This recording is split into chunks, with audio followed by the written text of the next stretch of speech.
ठाण्यामध्ये अवकाळी पावसाला सुरुवात झाली आणि सकल भागामध्ये पाणी साचल्याचं आपल्याला पाहायला मिळते। आता मी ठाण्यातील वंदना डेपो परिसरामध्ये बघू शकतो की अवघ्या थोड्याशा पावसामध्ये वंदना टॉकीज परिसरामध्ये पाणी साचले। त्यामुळे हे पाणी अवकाळी पावसाने ठाणे महानगरपालिकेची पोलखोल केली का असा प्रश्न या ठिकाणी निर्माण होतो।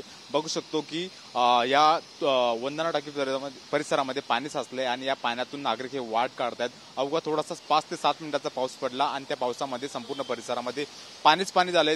नेहमी या ठिकाणी पाणी साचलं जातं, मात्र यावरती काही उपाययोजना केल्या जात नाही। की नाले सफाई केली जाते, नाले सफाई वारंवार पालिका करते, मात्र या ठिकाणी हे पाणी तुम्हाला सुरुवात झाली त्यामुळे नागरिकांना नाहक त्रास त्या परिसरामध्ये होताना आपल्याला पाहायला मिळतोय। अवघ्या थोड्याशा पावसामध्ये संपूर्ण परिसरामध्ये पाणीच पाणी साचल्याचं आपल्याला पाहायला मिळतोय।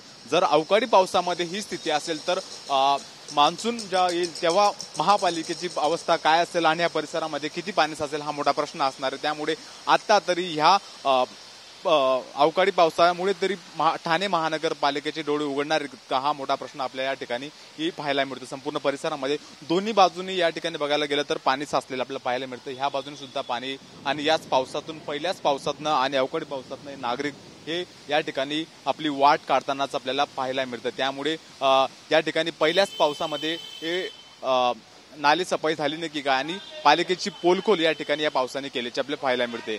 Camera person अजिंक्यसह Mihira Dhakane, TV9 Marathi, Thane.